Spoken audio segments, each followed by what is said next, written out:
Hello comrades, yes it's me, the Yorkshireman, now living in Wales. Can I just say comrades, power to the people. We do need power to the people because that great person, social media person, Charlie Kirk, he got topped off, assassinated, killed, targeted for what? For using free speech, challenging people on their ideas and their ideology. The problem he did it in such a nice way, he had a family and they didn't like it because he'd sit and have a chat with people. You have to admit at this point, I never think I'd say this, but I now genuinely do think there is evil in the world and we all have to be better people to sort it out and deal with it. Gosh, the life is, something I give up at times.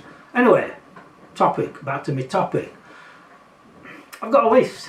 It's a great list of to identify whether you are a racist or far right. Who would have thought I'd get a list like that? How did I get it? Well, I was going through social media, Facebook, and I saw this post here, and it goes on about saying, Reform not prepared to stand alongside 1 million people, however many there was, in London on that Unite England march. Now, whether or not they stand or not, I don't know, not interested, but I'm trying to give you the backstory. So the next thing, I then see this post here, we go through the comments by Neil, Reform don't want to be associated with the racist elements of what turned out. And I'm like, okay. The question there is, how do you spot what a racist element is? And I'm assuming it means a person, not some sort of like that's mercury element or whatever. Anyway, it's a person. How do you spot them? I don't know, because there were many of them there and they all, and guess what, I think it might be meaning, is the racist element white? And they had the St. George's flag, which for some reason, I still don't understand it, governments and everybody else wants it taken down, but it's a national flag in the same way the Welsh have a national flag, the Irish have a national flag, Northern Ireland have a national flag, Scotland have a national flag as well, and even Yorkshire have their own flag as well, you see. And so I don't get that, I still don't get it. I've asked on X and no one's telling me. Anyway, at this point, this other bloke here, Paul, goes on to say, well Neil, they've already Reform, they've already labelled fascist and racist. Right, at this point I then ask the question, odd statement, so how do you identify what a racist person is? Do you have a checklist? Guess what? This bloke here, Nigel Ward, put a checklist on. You wouldn't believe it, would you? I didn't think I'd ever see a checklist to see what you like.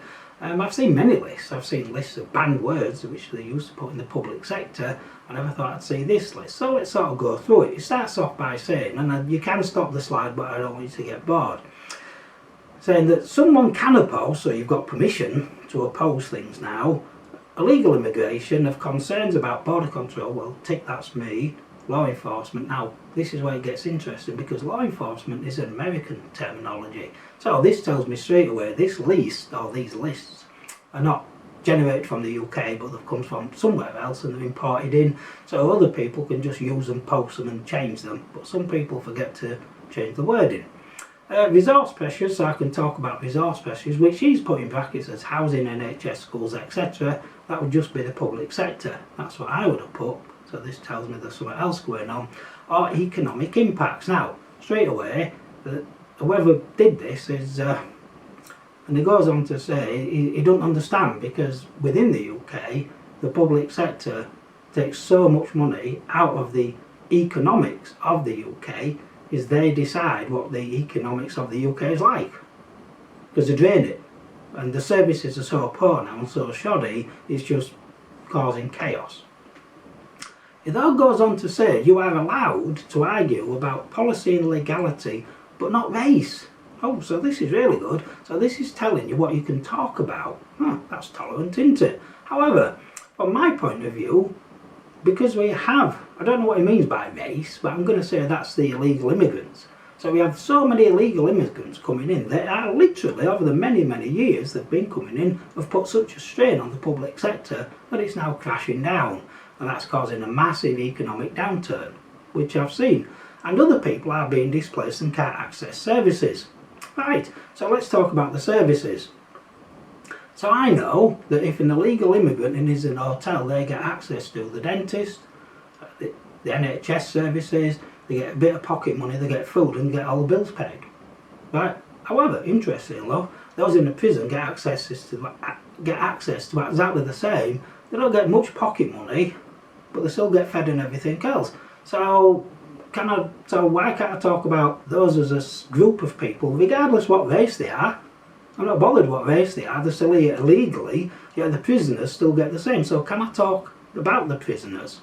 I don't know really. So now for me it becomes more complicated because I've opened it up, the argument.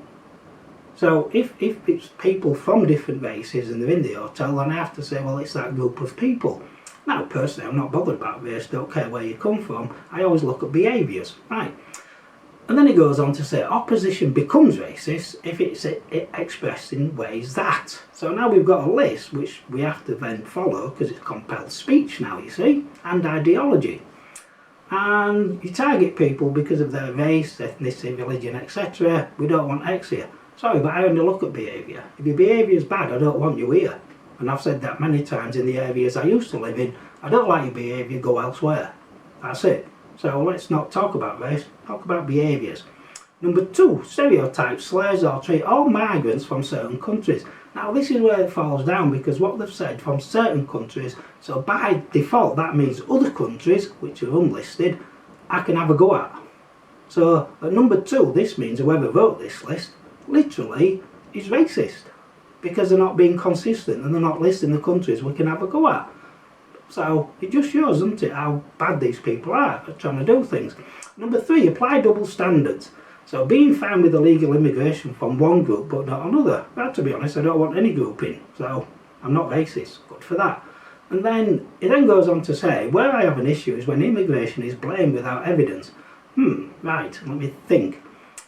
Is he on about illegal immigration now or legal immigration? You see, so already they're failing to keep consistent talking. So let's talk about legal immigration. Well, crime's gone up, up, up, up.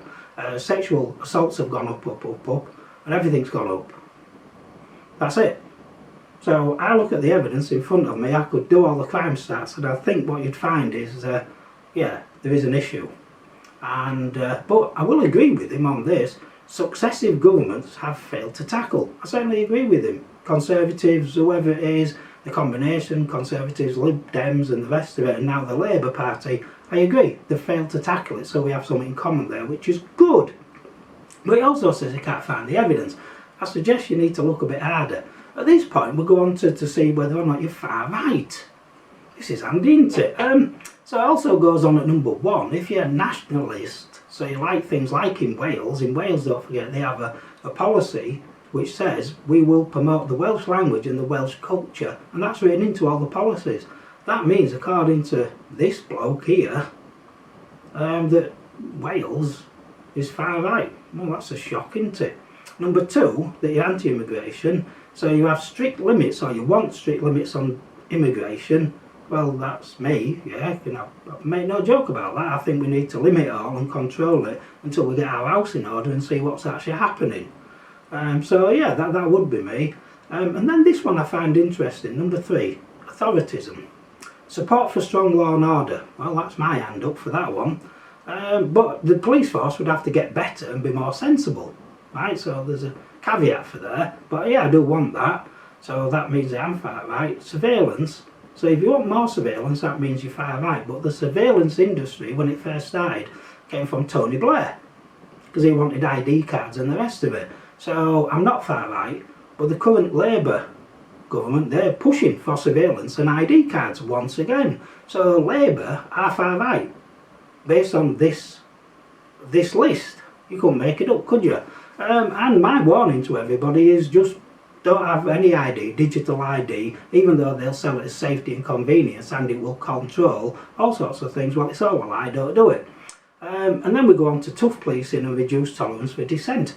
Well, I don't know, I don't really get the bottom one, reduced tolerance, because there's no context, or maybe I'm thick. And then number 4, populism. Framing politics as a struggle between the pure people. Now I don't know what pure people is, so I don't know, am I a pure people? Am I white race? I don't know. I don't know what that means actually. And the corrupt elite. Well, that makes me far right, definitely, because I believe all the elite people, middle class elite, middle upper class elite, and a whole bunch of people, including the World Economic Forum, the World Health Organisations, they are literally corrupt. they are corrupt, and all the quangos because they're unelected and everybody else. So yeah, definitely that puts me. And then being conservative on social issues, so opposition to progressive policies on gender. Yeah, there's only two genders. Now, I can say that because two things. First off, I watched the Black Belt Barrister channel. Top bloke, like his channel. I have ticked and subscribed to him, and he says there's two genders. He also says I've still got free speech. P.S. I'm also a member of the Free Speech Union, and I'd say join that. Back to the subject. So gender, there's only two. Sexuality, that's keep it in your own house and the rest of it. Don't take it into schools, don't take it anywhere else. Do what you want in your own house. Don't care, not interested. Keep yourself happy, but don't push it onto other people who like think, what's this about? And also it goes on about minority rights. I don't know what you mean by that, but I'll give you an example. I applied for a job and I got told, no, this job is only for minority people.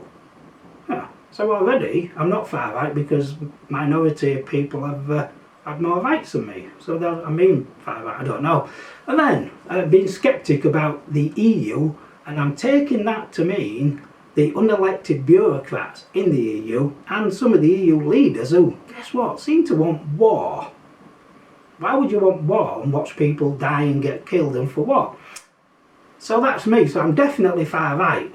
Now, as I go into Europe and the different countries, Italy, France, Belgium, all the ones in between, I've been to quite a few of them, I love them countries. Do you know why? Because they have an individual culture which is separate to them, and it's not multiculturalism. So yeah, I'm 100% for that, keen on that, because I like it, because it's different. And the bottom bit says, as you go through, promoting economic and cultural self-sufficiency. Generally, I'm that thick I don't understand what it means. But it's there, so I'm going to say I don't like it, so therefore I am far right. Now, I also then went through, and I'm still shocked I've got this list. And I said this, I guess this is based on a set of rules that everyone in the world must follow, which in essence means compelled thought and ideology. Then he asked him, so who created the list? Are they elected officials or are they extreme left wing? Right, no answer to date. Sure, hopefully you liked the video. Hopefully you've kept up with it. Please tick, subscribe, leave a comment and the rest of it, and I hope everybody's alright. We're having crazy times, to be honest, so I don't know. Enjoy yourselves. Thank you.